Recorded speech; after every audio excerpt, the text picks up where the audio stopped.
Hi guys, so we have chapter 3 of Series of Unfortunate Events. Chapter 2 just kind of ended with us finding out that Count Olaf has an eye tattooed on his ankle and he also has one on the door. So it kind of left us wondering. So here's chapter 3. I don't know if you've ever noticed this, but first impressions are often entirely wrong. You can look at a painting for the first time, for example, and not like it at all. But after looking at it a little bit longer, you may find it very pleasing. The first time you try gorgonzola cheese, you may find it too strong. But when you're older, you may want to eat nothing but gorgonzola cheese. Klaus, when Sunny was born, did not like her at all. But by the time she was 6 weeks old, the two of them were thick as thieves. And thick as thieves means they were like best friends. Your initial opinion on just about anything may change over time. I wish I could tell you the Baudelaire orphans' first impressions of Count Olaf and his house were incorrect, as first impressions so often are. But these impressions that Count Olaf was a horrible person and his house a depressing pigsty were absolutely correct. During the first few days after the orphans' arrival at Count Olaf's, Violet, Klaus, and Sunny attempted to make themselves feel at home, but it was really no use. Even though Count Olaf's house was quite large, the three children were placed together in one filthy bedroom that had only one small bed in it. Violet and Klaus took turns sleeping in it, so that every other night, one of them was in the bed and the other was sleeping on the hard wooden floor, and the bed's mattress was so lumpy it was difficult to say who was more uncomfortable. To make a bed for Sunny, Violet removed the dusty curtains from the curtain rod that hung above the bed's one window and bunched them together to form a sort of cushion, just big enough for her sister. However, without curtains over the cracked glass, the sun streamed through the window every morning, so the children woke up early and sore each day. Instead of a closet, there was a large cardboard box that had once held a refrigerator and would now hold the three children's clothes, all piled up into a heap. Instead of toys, books, or other things to amuse the youngsters, Count Olaf had provided them a small pile of rocks. And the only decoration on the peeling walls was a large and ugly painting of an eye, matching the one on Count Olaf's ankle and all over the house. But the children knew, as I'm sure you know, that the worst surroundings in the world can be tolerated if the people in them are interesting and kind. Count Olaf was neither interesting nor kind. He was demanding, short-tempered, and bad-smelling. The only good thing to be said for Count Olaf is that he wasn't around very often. When the children woke up and chose their clothing out of the refrigerator box, they would walk into the kitchen and find a list of instructions left for them by Count Olaf, who would often not appear until nighttime. Most of the day he spent out of the house or up in the high tower, where the children were forbidden to go. The instructions he left for them were unusually difficult chores, such as repainting the back porch or repairing the windows. Instead of a signature, Count Olaf would draw an eye at the bottom of the note. One morning, his note read, "My theater troupe will be coming for dinner before tonight's performance. Have dinner ready for all 10 of them by the time they arrive at 7 o'clock. Buy the food, prepare it, set the table, serve dinner, clean up afterwards, and stay out of our way." Below that, there was the unusual eye, and beneath the note was a small sum of money for the groceries. Violet and Klaus read the note as they ate their breakfast, which was a gray and lumpy oatmeal Count Olaf left for them each morning in a large pot on the stove. Then they looked at each other in dismay. "None of us knows how to cook," Klaus said. "That's true," Violet said. "I knew how to repair those windows and how to clean the chimney, because those sorts of things interest me, but I don't know how to cook anything except toast." "And sometimes you burn the toast," Klaus said, and they smiled. They were both remembering a time when the two of them got up early to make a special breakfast for their parents.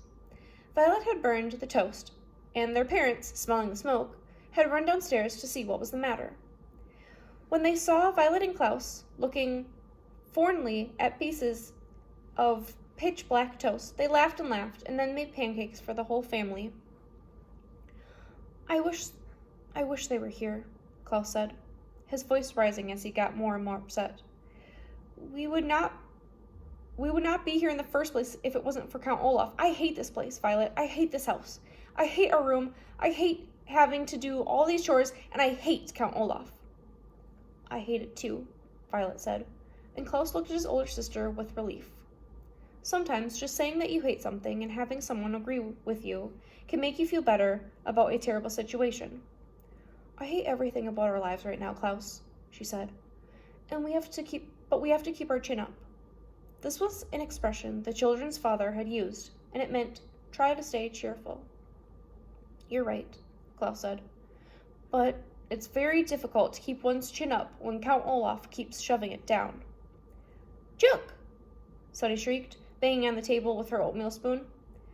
Violet and Klaus were jerked out of their conversation and looked up once again at Count Olaf's note.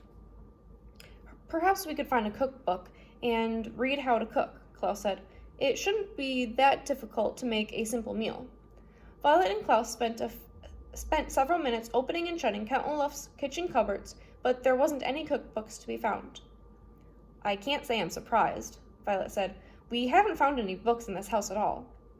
I know, Klaus said miserably. I miss reading so much. We must go out and look for a library sometime soon. But not today, Violet said. Today we have to cook for 10 people. At that moment, there was a knock on the door. Violet and Klaus looked at one another nervously. Who in the world would want to visit Count Olaf? Violet wondered out loud. Maybe somebody wants to visit us, Klaus said, without much hope.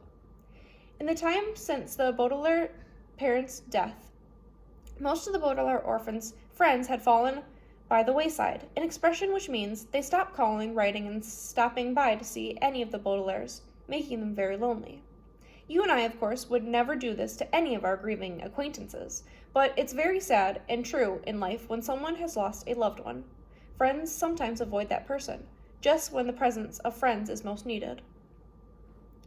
Violet, Klaus, and Sunny walked slowly to the front door and peered through the peephole, which was in the shape of an eye, of course. They were delighted to see Justice Strauss peering back at them and opened the door. Justice Strauss! Violet cried. How lovely to see you! She was about to add, do come in, but then she realized that Justice Strauss would probably not want to venture into the dim and dirty room. Please forgive me for not stopping by sooner, Justice Strauss said, as the Baudelaires stood awkwardly in the doorway. I just wanted to see how you children were settling in.